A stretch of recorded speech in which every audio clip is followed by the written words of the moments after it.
আচ্ছা, আপনার নামটা জানাবেন? কাজল পাল। আচ্ছা, আপনি এখানে কিসের মানে কি পদে আছেন?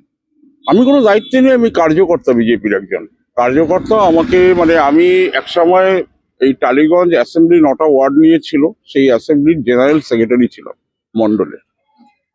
সামনে তো আসন্ন বিধানসভা নির্বাচন আসতে চলেছে, তো সেই ব্যাপারে আপনার কি বক্তব্য আছে যে এইবার কি মনে হচ্ছে কার পাল্লা ভারী হতে পারে? এইবার অ্যাসেম্বলি ইলেকশনে ভারতীয় জনতা পার্টির জয় 100% নিশ্চিত। কোনোভাবেই এই জয়কে আটকানো যাবে না। মাননীয় মুখ্যমন্ত্রী মঞ্চে যতই মিথ্যা ঝুলি খুলুক, কোনোভাবেই ভারতীয় জনতা পার্টিকে আটকানো যাবে না। আচ্ছা, সাধারণ মানুষ হিসাবে আপনার যে এরিয়াটা আছে, পুরো যে আপনার এলাকাটা, মাননীয়া বলেছেন এবং অনেকেই বলছেন যে এখানে অনেক কিছু উন্নতি হয়েছে, রাস্তাঘাট তৈরি করা থেকে নিয়ে শুরু করে ড্রেন তৈরি করা, প্রত্যেকটা জিনিসই বলেছেন। তো সেই ব্যাপারে আপনি কি মনে করেন, আপনার কতদূর মনে হচ্ছে যে উন্নতিটা হয়েছে? মাননীয় শুধু বলছেন না, শাসক দলের প্রতিটি কার্যকর্তা, কাউন্সিলর, এরা পুরো প্রতিনিধি যারা, তারা মঞ্চে উঠে বলছেন বিধায়ক এই উন্নতি করেছে। আরে রাস্তাঘাট, জল, এইগুলো তো উন্নয়ন দেখবে, পরিষেবা দেবে আমাদের কাউন্সিলর, জনপ্রতিনিধি। আর লেজিসলেটিভ অ্যাসেম্বলির সদস্য হিসাবে বিধায়কের কাজ সম্পূর্ণ আলাদা। এখন বিধায়কের কাজের সাথে যদি পৌর প্রতিনিধির কাজের গুলিয়ে ফেলা হয়, তাহলে তো মহা মুশকিল। আজকে আমাদের এখানকার যিনি বিধায়ক আছে, তার কাছে আমার 3টে প্রশ্ন কন্টিনিউয়াস আমার থেকে যায়। সেটা হচ্ছে, আজকে মাছ মাংস খাওয়া নিয়ে আপনি গতকাল মাছের নিয়ে একটা নববর্ষে কি বলতে চাইলেন বিজেপি মাছ মাংস এলে খাওয়া বন্ধ করে দেবে। আপনার কাছে আমার প্রশ্ন, এটা যদি সত্যি তাই হয়, আপনি বলুন তো, ওয়ার্ডে ওয়ার্ডে, অলিতে গলিতে আমাদের বাড়ির পাঁচিল, যে সমস্ত আমরা নিবাসী এই অঞ্চলের, দেখা যায় যে যুব সমাজ রাতের বেলা মদ গাঁজা খাচ্ছে, মদের বোতল বাড়ির পাঁচিলের উপরে রেখে দেওয়া হচ্ছে। আজকে এই মদ গাঁজায় গোটা যুব সমাজ শেষ হয়ে গেছে।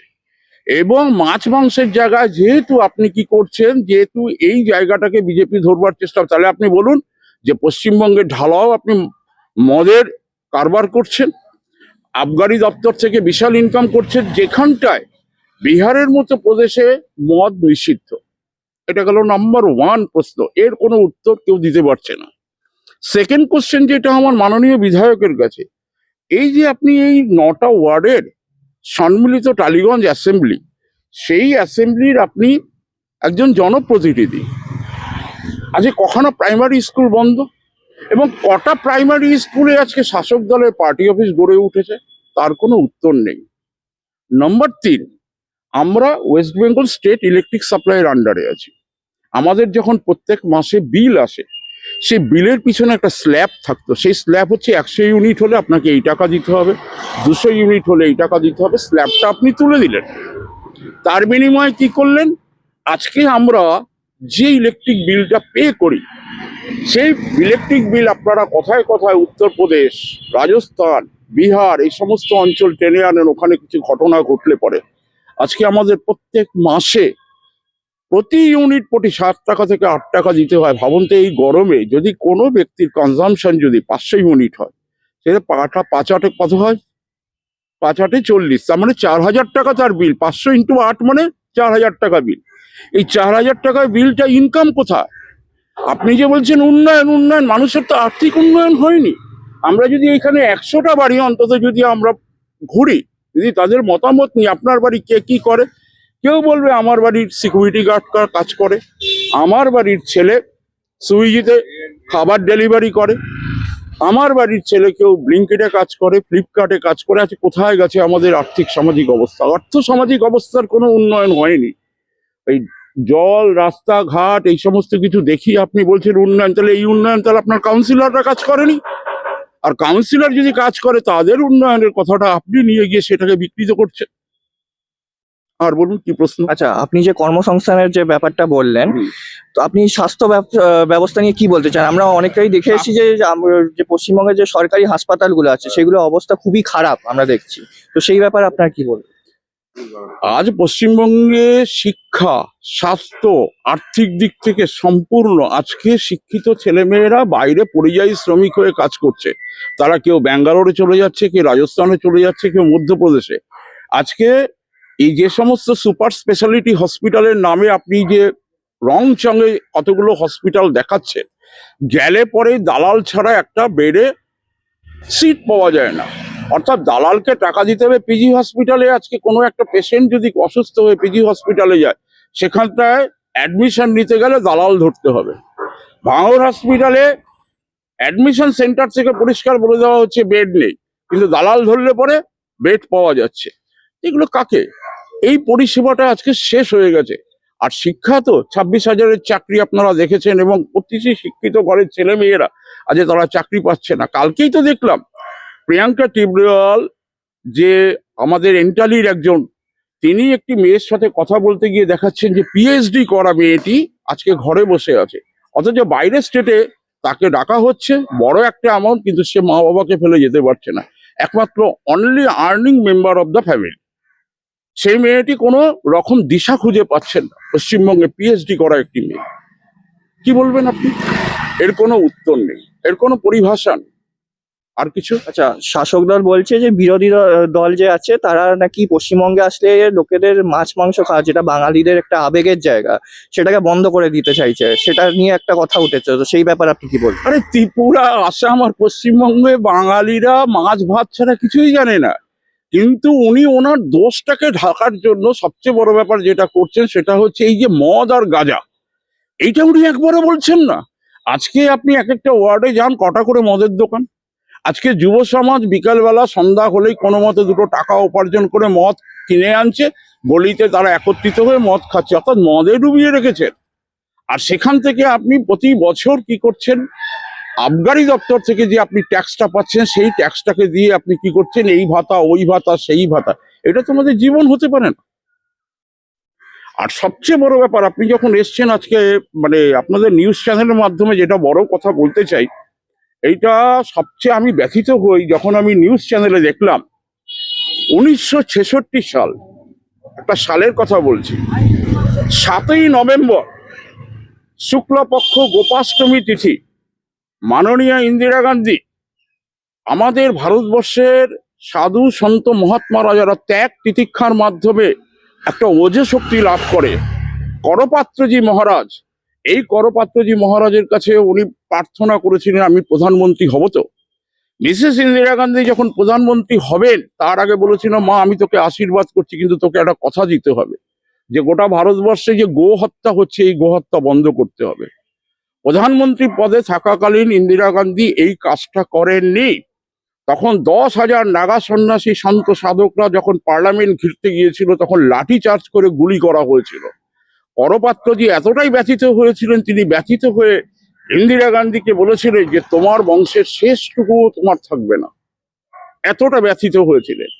অর্থাৎ এই যে কংগ্রেসই লিগাসি বহনকারী এই তৃণমূল কংগ্রেস গত 10ই এপ্রিল কি করলো, ভোলাগিরি আশ্রমে, এটা আমাদের সবচেয়ে দুর্ভাগ্য, ভোলাগিরি আশ্রমে দুপুর বেলায় ঢুকে গিয়ে তাদের 70 নম্বর ওয়ার্ডের কাউন্সিলর বিধায়ক অসীম বোস সাধু সন্ত মহাত্মাদের সরাসরি থ্রেট করলেন, তাদেরকে বার করে দিলেন, অথচ তারা এমন কোনো অন্যায় কোনো কাজ করেনি।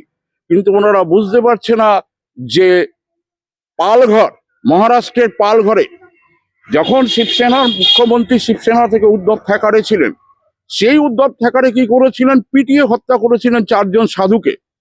তার বিচার পায়নি সাধু সন্ত সমাজ, গোটা ভারতবর্ষ জুড়ে আন্দোলন হয়েছিল। আজ কংগ্রেস কোথায়, শিবসেনার উদ্ধব ঠাকরে কোথায়?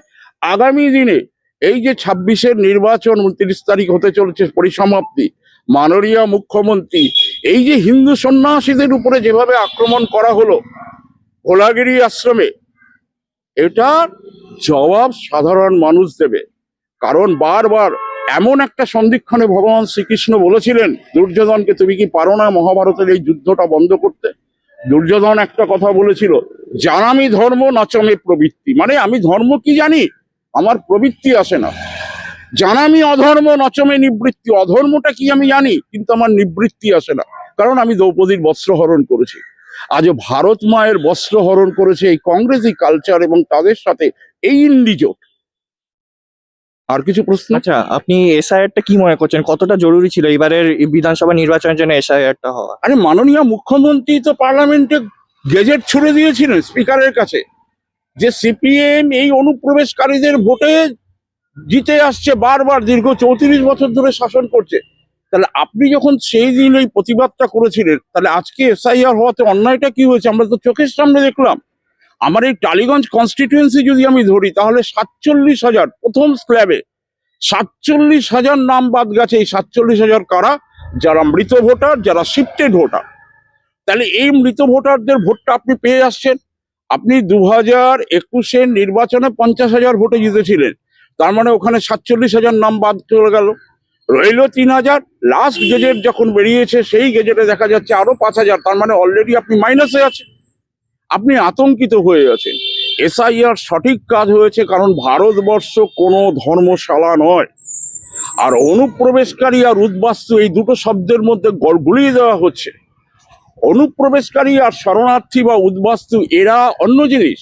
যারা শরণার্থী উদ্বাস্তু তারা কি হচ্ছে, তারা কোনো একটি দেশে আশ্রয়ে থাকার জন্য, অর্থাৎ ওপার বাংলা থেকে যে পরিমাণে হিন্দুরা এপারে আসছে, তাদের আশ্রয়স্থল কোথায়? এই হিন্দুস্তান, পশ্চিমবঙ্গ, ভারতবর্ষ। আসে অনুপ্রবেশকারী যারা কোনো কারণে বর্ডার টপকে চলে আসছেন, এপারে এসে আধার কার্ড, ভোটার কার্ড পেয়ে যাচ্ছেন, এরা অনুপ্রবেশকারী। তাই অনুপ্রবেশকারী আর উদ্বাস্তু বা শরণার্থী এই দুটোর মধ্যে গন্ডগোল করে দেওয়া হচ্ছে। আজকে সবচেয়ে বড় ব্যাপার, মাননীয় মুখ্যমন্ত্রীর কাছে কোনো ইস্যু নেই। উনি কি করছেন, একটা থ্রেট এবং ভয়ের কালচার পশ্চিমবঙ্গে তুলে দিয়েছেন।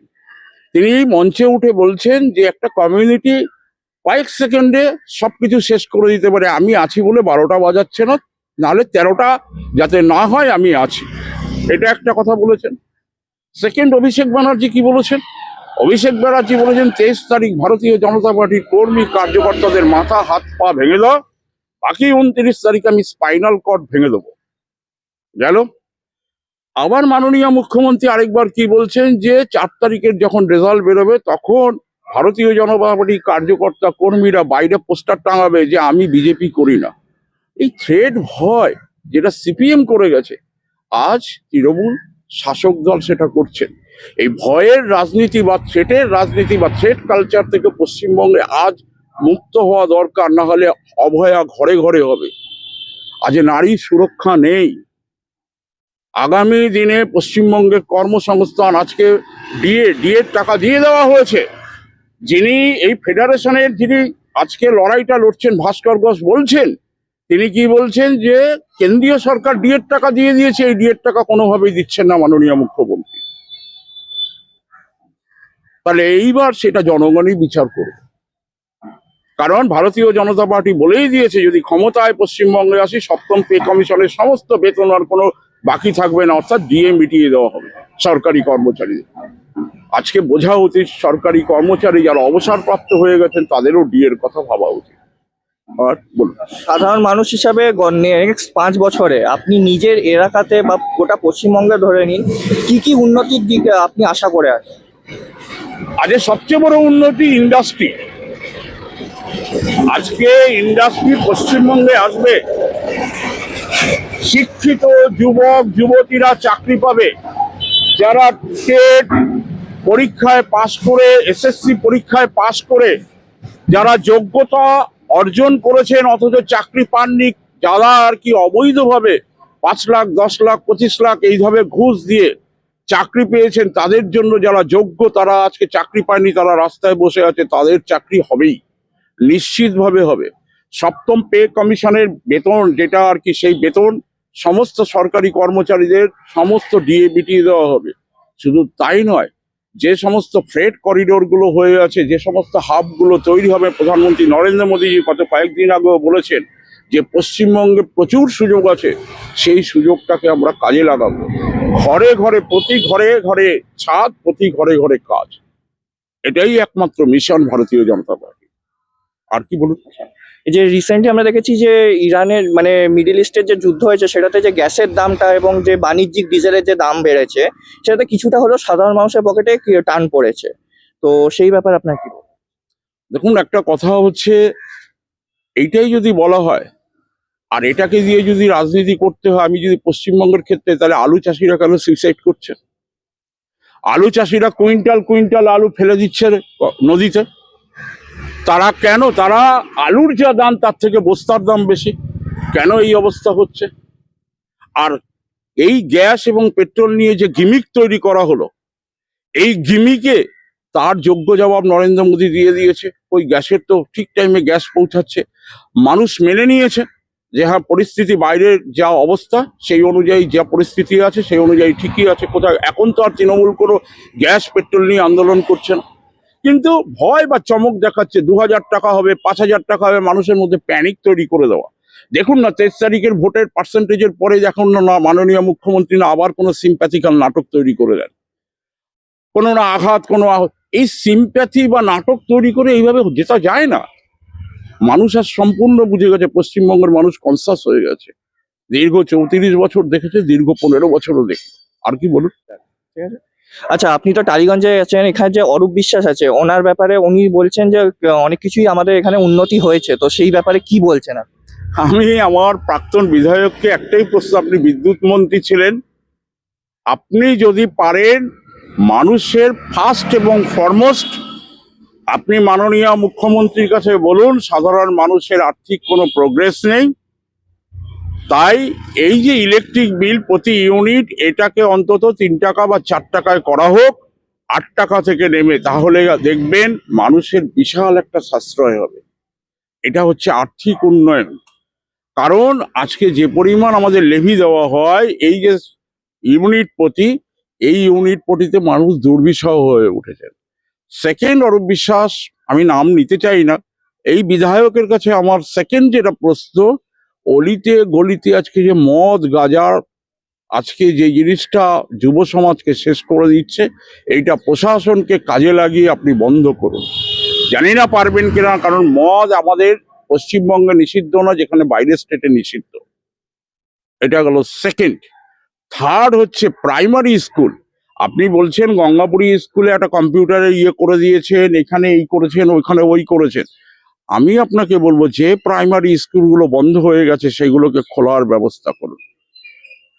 অর্থাৎ আমাদের পরিবারগুলো অতীব কষ্টে এখানটায় শান্তিরানী স্কুল, যে সমস্ত ইংলিশ মিডিয়াম স্কুল, এই ইংলিশ মিডিয়াম একটা রিক্সা চালকও চিন্তা করে যে আমার ছেলের ভবিষ্যৎ হবে, আগামী দিনে সে ইংরাজি শিক্ষায় শিক্ষিত হবে, কিন্তু এখানে পড়তে গিয়ে দেখা যাচ্ছে 800 টাকা, 900 টাকা, 1000 টাকা, 1200 টাকা।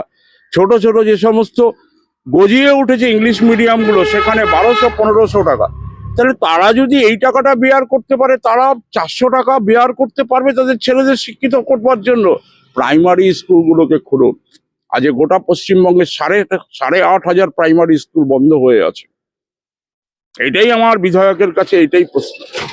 আচ্ছা, প্রাইমারি স্কুলগুলো যে আপনি খোলার কথা বলছেন, আমরা দেখে এসেছি যে শিক্ষা ব্যবস্থায় যে দুর্নীতিটা হয়েছে শিক্ষক নিয়োগ নিয়ে, তো সেটা প্রাইমারি স্কুলগুলো চালাবে কারা সেটা হ্যাঁ, তার মানেই তো আমি যেটা বলতে চাইছি যে প্রাইমারি স্কুলগুলো খুলুক, শিক্ষিত যারা যোগ্য শিক্ষার্থী, যারা টিচিং প্রফেশনে আসতে চাইছে, সেই যোগ্যতম ব্যক্তিদের নিয়োগ করা হোক, রিক্রুটমেন্ট করা হোক।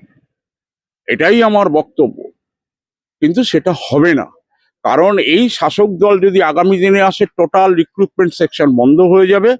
আর এই সুমোটো হলফনামার নামে সুপ্রিম কোর্টে যে সমস্ত জিনিসগুলো হচ্ছে, যতদিন না কলেজিয়াম সিস্টেম বন্ধ না হবে, এই কংগ্রেসি কালচারের দ্বারা পরিচালিত সুপ্রিম কোর্ট, আমরা দেখলাম অভয়ার ক্ষেত্রে কি হলো।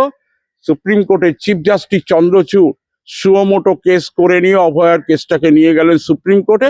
তারপরে অভয়া কাণ্ডটা টোটালি পরিসমাপ্ত ঘটে গেল, হারিয়ে গেল আমাদের অভয়া, ছোট্ট বোনটা। এই যে ফাঁক ফোকরগুলো, এই ফাঁক ফোকরগুলোকে বন্ধ করতে হবে। টোটাল কলেজিয়াম সিস্টেম যদি সুপ্রিম কোর্টের এইটা যদি বন্ধ করতে পারে মোদিজি, অর্থাৎ নরেন্দ্র মোদীর সরকার, কেন্দ্রীয় সরকার, তাহলে আগামী দিনে প্রকৃত যে জাজমেন্ট, সেই জাজমেন্টগুলো বেরিয়ে আসবে।